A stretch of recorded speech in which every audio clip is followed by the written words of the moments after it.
to be in the one before and see everyone leave before you start. And it's a rather sparse introduction considering what other people have said about themselves. I am technically, just to show off, the world's leading expert in typewriter art. I am only the world's leading expert in typewriter art because everybody else is dead. So it's a poisoned chalice. But most of the rest of my life I'm just a kind of enthusiastic amateur. So, not that anyone ever does, but if you do ever think about the typewriter, you probably think about it as a metal box, quite heavy. It has a type basket which has one specific font which you can type onto a piece of paper. It will have a faded red and black ribbon, and that is the machine that we used to know and love and that you've probably seen in junk shops or seen a hipster typing poems for you outside a coffee shop. And that, for me, was pretty much my understanding of the typewriter as well. I understood typewriter art was a huge thing because I've been tutored up by my old tutor at St Martin's, Alan Barker, but I didn't know the machine itself until I researched the book I wrote. But if you go back 100 years, you have the same machine, basically. You will understand how that machine works. You would know the logic of it, 1899. You'd understand its mechanics. It's more or less the same machine. So you'd be forgiven for thinking that nothing really changed, that the typewriter arrived, there it is, it's perfect, we'll just stick with it and off we go, and then we'll invent something better in about 1984 and we'll have the Mac instead. But the early years of typewriters were phenomenally complicated because everything had to be invented from nothing. There was no precedent to what a typewriter was. Even the idea of a keyboard, as we understand it, didn't exist. There was no such thing. It was just the musical keyboards. There's a wonderful quote that has aged as badly as a typewriter, which was written in the mid, I think the 1980s, before the Mac turned up. The keyboard's so ubiquitous to us now that its arrangement has become as familiar as a clock face and telephone dial simply didn't exist before. And of course, clock faces and telephone dials are as obsolete as this now. So this is a Scholes, Glidden and Saul's typewriter, the first kind of invention. Everything had to be invented, refined, reworked and refined again. And the early years of typewriter design had a phenomenal range of experiments and ideas and innovations, and there would be a dizzying choice of machines to buy with various different ways of accessing type, various different methods of producing type, of ink, even the different ways of inking the ribbons. There's a phenomenal range of stuff. Lots of them referenced other manufacturers, so if you had a machine shop tooled up for making sewing machines, you could easily make that into a machine shop for making typewriters. And in fact, Remington, who made guns, made typewriters because the machinery was very, very similar. So the writing machines are all looking for the perfect writing machine. This is one of my favourites. This is the Oliver typewriter. I own an Oliver typewriter I found in the junk shop, which is a glorious machine, and it is particularly wonderful because of these butterfly type bars. So when you press your key, the type bar comes down, hits the pattern and creates your type. One of the things that they neglected to put on their machines for many years, and it ran through the 40s, was a backspace. So if you made a mistake, you can go back. And the other problem with it is there's only so many type bars you can stack up, which means there's only so many keys you can have. And you'll notice it's only got 3 rows of keys, not 4, and the keys do 2 different things. So if you look inside the type bars, so this is a type bar from the typewriter as we know it now, the kind of one that was at the end of its lifespan. Each key does 2 things, just like it does on your laptop. You have a shift key, which literally shifted the pattern up and down, or shifted the type basket up and down to hit one of the 2 keystrokes. So you had uppercase and lowercase on the key, and we have punctuation and numbers on the other keys. Things like the Oliver had 3 things on each key. So it would have a double shift. There will be, the key would have on it your uppercase and lowercase m and the semicolon, uppercase and lowercase k and the asterisk. But there was no industry standard, so every single machine had different key combinations, which meant you could be very confused and, like this chap here, rather perplexed, trying to find which key it is you're supposed to be using to hit your half sign or your full stops. That is not a weird symbol from the origins of typography. It just means that it does a full stop no matter what you're doing. So whether you've got the shift key up or down or the fig key, it would just do a full stop. So there were a wonderful quote again about the nature of making. The other thing about them, I forgot to say about the type keys, it required the invention of a different way of making the type. If you take a normal process for making letterpress, it would wear out really quickly, because obviously with letterpress you have a tray of type with a variety of numbers of the same character. The more characters, the more use in your language, so our type trays have more vowels. But on a typewriter, you're striking the same key over and over again. So the technology had to change to make much, much harder type so it could withstand the constant striking.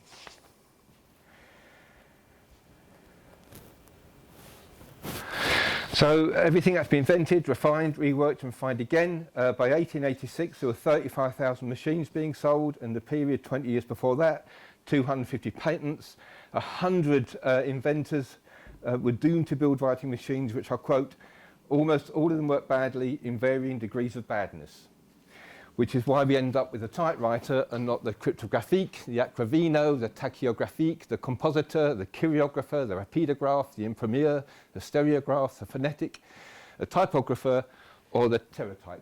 We had a typewriter. And this was the first commercially successful machine, the Remington. So Remington made guns, and they could easily work their machine shops to make typewriters.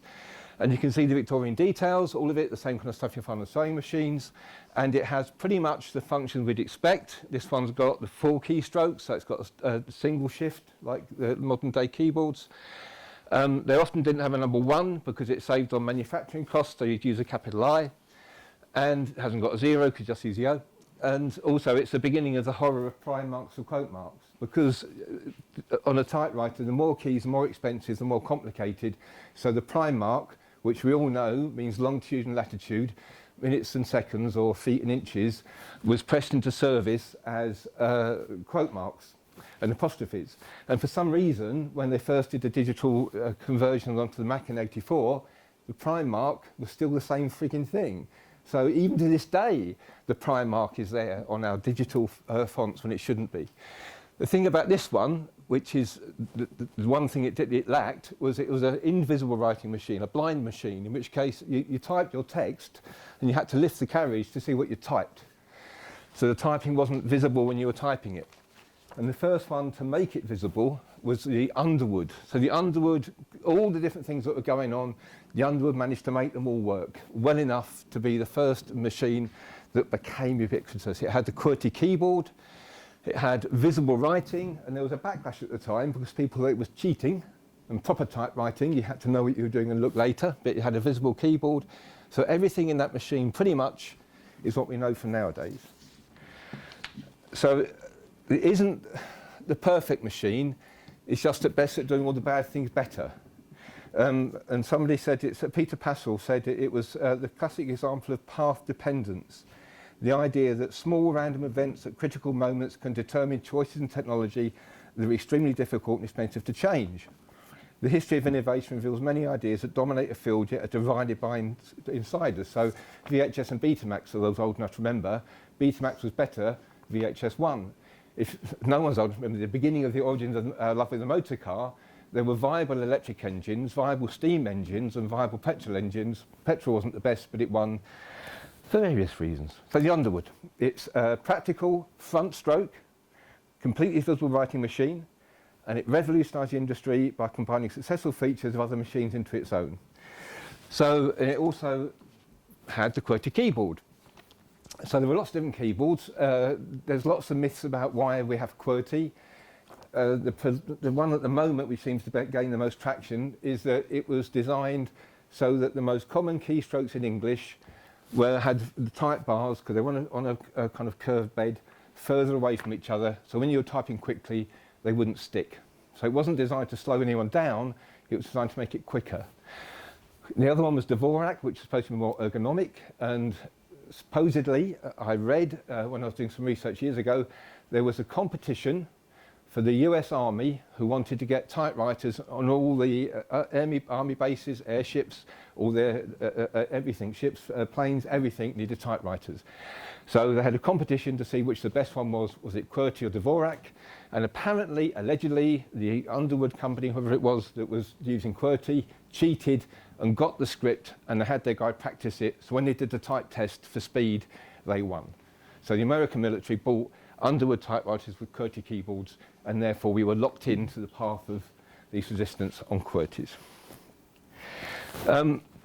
But we've lost loads of stuff that we didn't realise. As early as 1883, the Crandall Typewriting Company had proportional types on their typewriters. You can see it's got a type wheel, not a type basket. It's a different kind of machine. The Blickensderfer was similar. So typewriters are monospaced. Every single character works to a fixed grid. Every single character is the same width. So any typewriter font, the M is very, very thin, squashed together. The I is very big with fat feet to make it fill the space. It's nice because it's a grid and it works. You can do things with it typographically, but proportional machines were being presented in 1883. They didn't catch on. They were expensive. There was more moving parts. They went wrong more often, and they cost more to fix. And in 1941, IBM, I think it was it IBM? Came up with proportional type. So that's a normal typewriter, the I with fat feet, the very, very thin M. They had a proportional machine. So again, it didn't really catch on, I think for several reasons. Partly, again, it was expensive. If it went wrong, it cost a lot of money to fix. But also, by this time, you're thinking about the beginnings of things like phototypesetting. Phototypesetting, you would normally have typewritten script, which you would cast off. So you would calculate the number of pages you had, use a casting off table, and you would choose your typeface, you would choose your type width, you would use your point size, and it would tell you how many characters you would need per line, and therefore how many column inches you would need. So you could work out how many feet of paper you would need to paste into your document. Using a monospaced typewriter, that's really easy because all the characters are the same width, so you can calculate the page count really quickly. If it's proportional, it's a much more complicated process. I think not only was the kind of manufacturing against it, I think the commercial thing a bit changed. This is a glorious machine, 1915, the Imperial typewriter. I do own one of these, but it doesn't work, but it looks nice. It's got an ideal keyboard, which is this really weird, unergonomic keyboard that goes the wrong way. But the thing about it that was innovative is that you can take the type tray out and you can swap the keyboards over so you can change the languages. So your single typewriter could have a number of different keyboard sets. You just swap them out so you can write different languages, or if you wanted to swap it out for a script font or an italic, you could swap that out so you could have more personal letters written to people. So it was a machine that had interchangeable type. But even better than that is this, which is a Hammond. I haven't got one of these. I wish I had. I was blown away. I found this as a book in the V&A about the art of typewriting, published by the Hammond Company in about 1895, I think it's published. It's a beautiful green sort of velvet cover. It's an amazing thing with gold on it. And there's one in the National Library of Scotland as well. And it had a unique thing, which was this type shuttle with these curved type bars. Now, it's quite a weird thing to get your head around, so I have got a lovely quote, which it's on the screen, I'll read it out to you, and I promise you, you'll be none the wiser. So, to those unfamiliar with the mechanical principles of a Hammond typewriter, we present the following brief explanation. So, okay, strap yourselves in. The 90 to 120 characters of the various types and languages are cast in true alignment in 3 or 4 rows upon a carved plate of vulcanite, called the shuttle or type plate. Okay. The shuttle, or type plate, may be compared to a portion of a tyre of a wheel, which is, however, loose upon the wheel and travels back and forth upon it. Right, you've lost me. The backing for the type plate is a cast iron ring called the anvil. The depression of the key corresponds to the character to be printed. The perfect alignment and uniformity of the impression and the great variety of type over 350 sets, together with the ease and rapidity of its operation, are the unique principles which put the Hammond in a class by itself and mark its superiority over other machines. And these are the actual bits that you change over. So your machine can have 2 of these at any one time, and one of them's facing you, one of them's facing the platen, and you can literally take it out and change it. And this is the thing that really blew my mind when I was doing my research, and I found it in the V&A. There's a massive beautiful type catalogue. It has the most phenomenal range of fonts. These are typewriter fonts from 1895, 1900, 1910. They are phenomenal. Medium Roman, large Roman, italics, and they're true italics, they're not an oblique, so true italics. They've been redrawn specifically for the font. Attic, which is a beautiful Victorian typeface, which they dropped in the catalogue by about 1914. And a Gothic, a sans serif. In 1900, you could have a typewriter with a sans serif font and a beautiful Gothic italic. I mean, it's just phenomenal. I was blown away by this. It had never occurred to me that a typewriter would have that font. I never realised it was a thing. You're probably thinking, oh, everyone knew that. I didn't know that. And then they had Law Italic, which is this backward sloping italic, which is phenomenal. Apparently, it was common in German legal documents, apparently. It was, in 1940, they changed its name, and it was called backslant italic. They've got this glorious vertical script, which is so decorative, I don't think you could even read it. It's such a decorative thing. Display types, which you need a whole new machine to put them on, they're so big. And Esperanto, which only was invented about 3 years beforehand. You could actually have an Esperanto keyboard. And then it really was a machine for all languages and all types for every nation and every tongue. It was phenomenal. It was absolutely phenomenal, absolutely amazing. And in 1909, Rudolf Ernst Bruneau, Professor of Semitic Languages at Princeton University, actually commissioned type shuttles for cuneiform. Seriously. So, why aren't the Hammond and its type shuttles template for all the typewriters that followed? Why did we did that not progress? First of all, when J.C. Hammond died in 1913, he willed his company to the Metropolitan Museum of Art. Very few art museums have made successful businesses running typewriters. So it lost ground in the marketplace because it was out of circulation. It was bought out and relaunched in 1933 as a Verityper, and it went bankrupt and then was relaunched in 1937 with 3,000 changes as an office composing machine. So it's no longer a typewriter that you will buy to use at home. It's now the precursor, really, of desktop publishing. So this is a proportional typewriter. You could have proportional fonts, and it meant you could generate your copy without having to go to a letterpress compositor or going to phototypesetting. It was the beginning of gnomic printing, no metal and composition, and the beginning of what phototypesetting took over from. It's a phenomenal thing, it really was. But again, it was quite bulky, it was quite fragile, it would often go out of sync. You had to type everything twice. You typed it once as a monospace to work out all the spacing, and then you could retype it as proportional, so it's quite difficult. And the death of the machine came with the advent of desktop publishing. There was a quote, "No matter what the industry, a successful company with established products will get pushed aside unless managers know how and when to abandon traditional business practices. No one at Veritype could get interested in that new market because none of their existing customers had any interest in it, so they thought had any interest in it." So the change in technology caught them out, and they didn't really prepare, and they couldn't make money from their font catalogue, which was phenomenal, their typeface catalogue, because that was a part of their business model. They didn't sell fonts, they sold machines that used the fonts. So the Verityper ended, and the Hammond typewriter came to a sad and unhappy ending. Other manufacturers did offer bespoke typefaces, so here we are. This is one for Keen's English Chop House, an old English typeface for typewriters. They had rights for 5 years, but I think we can use it now. There's a Royal Type, had a cartoon, the Comic Sans for typewriters. And there's also one for doing perforating type for writing checks. Anybody young in the audience will need to Google what a check is. And there's this one, which is a gorgeously bizarre machine, which is functional and true, so it's for doing scientific calculations. So this side of the machine is your normal English language typewriter, and this side of the machine is your scientific calculator typewriter. So you would type on this side of it, and then when you wanted to use your scientific calculations, you moved it all across and worked on this side of it. I appreciate, yes, the Mac does that a lot better, but it's still quite a glorious solution to the problem. You don't need to change papers, you just need to move the pattern across. And it was also the inspiration for the 2009 body horror, the human caterpillar, centipede. It wasn't. This is a machine, it's a real one. So if you wanted to do copies of text on the typewriter, you use carbon paper. So carbon paper is a sheet of paper with carbonated ink on the back, powder.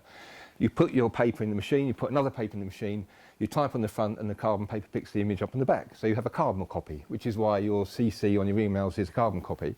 And if you BCC, you blind carbon copy on emails, that will be the equivalent of you type a letter, you take carbon copies of it, you give me the letter, and I don't know that you've all got a carbon copy. So I don't know that you've all read it as well. So that's why BCC. So this one, carbon paper can't really work on very thick paper. It doesn't go through the imprint. So this one was designed so you could put cardstock through 3 machines at once, and you could type and save yourself the time of doing it over and over and over again. There was also innovations in trademarks. So you can get a typewriter with a bespoke key for your trademark. So for example, you had a key for Spartan. When you hit the shift key, it would print the word spar, and then you would forward your carriage, go back to the lowercase, and it would print the word ton. You could have ones where you could use it in 2 colours, so you print the first colour, backspace, then choose the shift key and print the second colour. So your company could have a bespoke typeface.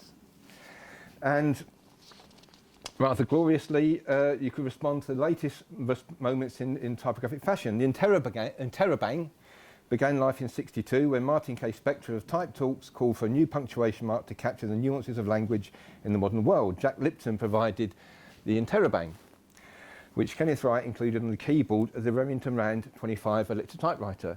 And then Smith Corona had a system where one of the types slugs on your keyboard was blank, and you could buy any key you wanted to go in it, so you could personalise your typewriter.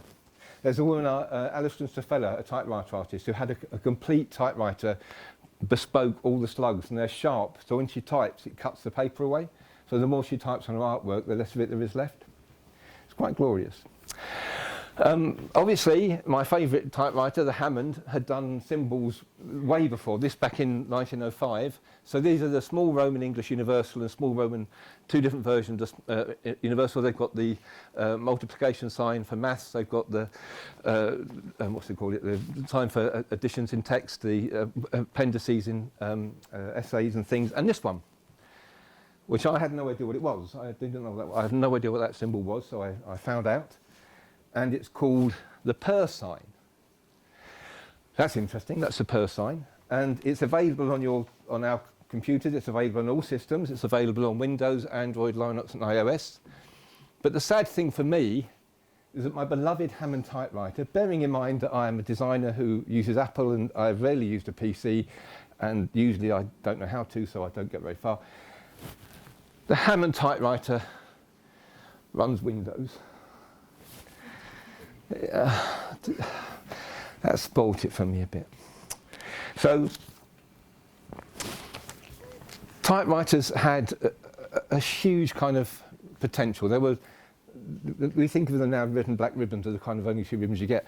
There were 50 different colours in the 1950s. There were loads of colours, and the ribbons came in most beautifully kind of seductive packaging. You know, if you're going to write your great novel, one of these would be the one that you would do it with.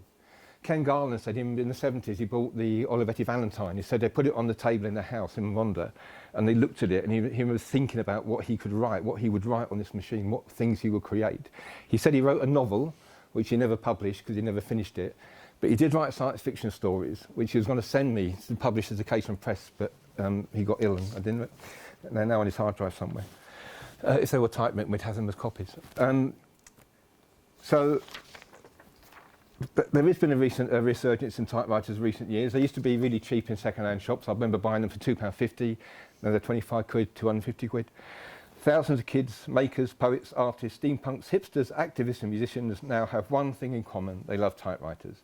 The magical mechanical contraptions that are enjoying surprising second life in the 21st century, striking a blow for self-reliance, privacy and coherence against dependency, surveillance and disintegration.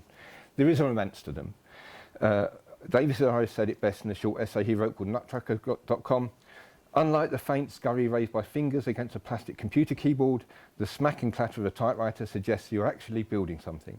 At the end of a miserable day, instead of grieving my virtual nothing, I can always look at my loaded wastebasket and tell myself that if I failed, at least I took a tree down with me. So there are some really nice books on the subject if you're interested in reading further.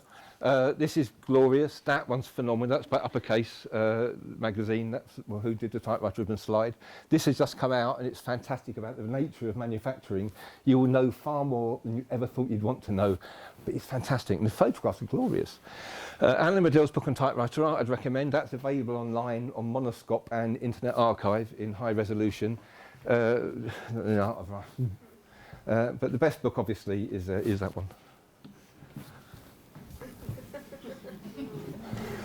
It's out of print now. Lawrence King. No intention of reprinting it either. Thanks, Lawrence King. You know, just send a petition.